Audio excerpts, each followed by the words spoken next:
Hey, I'm Mathew Giorgio. The next couple of minutes may forever change how you approach business education and entrepreneurship training. I'm going to demonstrate the amazing power of a business simulation game for training, and I'm going to do it using a simple lemonade stand simulation game that you see here.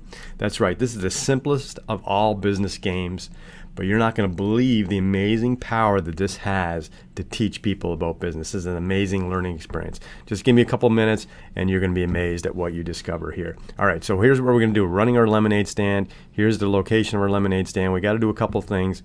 We have to buy some inventory, so let's go ahead, go to the grocery store. We're going to buy some lemons, sugar, some cups, and some water. And we can see the cost of those items. Let's go ahead and buy them. So now we've got some inventory.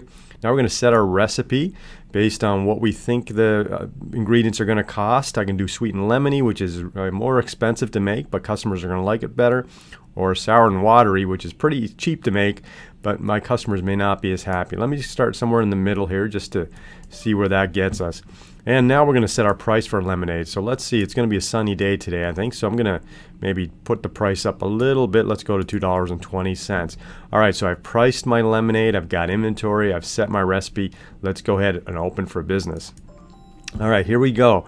We're opening for business. Customers are coming. I've got to actually mix my lemonade. Oh, we've got a lot of customers showing up here. So I better mix quickly so I don't lose any customers. I can see little icons appearing above my lemonade stand, which gives me some sense of customer satisfaction, whether they're happy or sad, or if I'm going to miss some customers because maybe I'm slow mixing my lemonade. So here we go. We're doing all right. We can hear some dings in the background. That's every time we make a sale. Okay, now look at what just happened. I've run out of inventory. So I didn't plan properly, and we've got customers coming, and I cannot serve them. That's not good. But that's part of business, and that's going to be part of our learning experience here. So let's keep this running. All right, so here we go. We finished the day. It took about a minute to get through that. We can see we've served 13 customers. We lost 14 because we ran out of inventory, and we sold 13 cups. We can see our sales revenue, our cost of goods, our gross profit, and our gross profit margin. We can even see that some of our excess inventory, even though we ran out of some items, we also had some spoil as well. So what just happened? Literally in that 60 seconds, in this very simple business simulation game, what did we just experience? Think about it for a moment. We had to price, so we had to understand pricing. Notice we can choose any price we want, and we could see how sales are affected by a higher price or lower price. We had to understand consumer profiles because we could actually set up in different parts of the neighborhood where people have different consumer psychographics and demographics. We had to consider product quality through our recipe. So we had to consider higher quality, happier customers, but costs more to make. We had to manage inventory, and notice I didn't manage my inventory well because I didn't order enough inventory. Now, of course, I can't order too much inventory because then I'll risk having items reduce quality or spoil. So inventory management is an issue.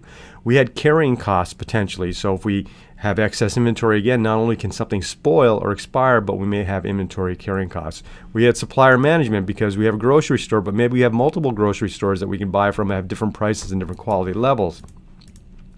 We have to consider revenue, and we understand terms like revenue. You saw at the end of the day, we got a little window, showed us our revenue, our cost of goods, our cost of goods sold, our gross profit, our net profit, our profit margin, our expenses. Think about all those accounting concepts, those reporting concepts. If I kept playing, I'd actually be able to start multiple lemonade stands and have to hire and manage employees. So now we've got HR management.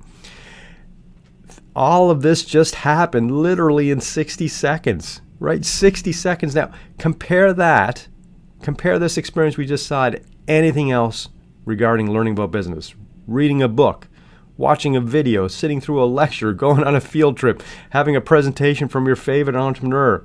Nothing could ever compare to the power of this learning experience. It literally, in that 1 minute, what could you get through in a book or a lecture or video in 1 minute?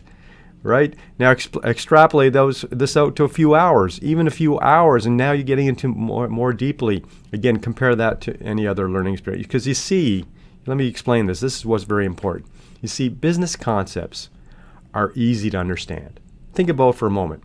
Business is not complex. It's not math or physics, right? I'm actually an engineer, math guy, physics guy, and I can tell you those concepts are very complex, but I'm also an entrepreneur. An entrepreneur will actually start multiple businesses. And here is what is difficult about business, okay? Here's what's difficult. Even though the concepts are easy, here's what's difficult. And that is that there are no right answers.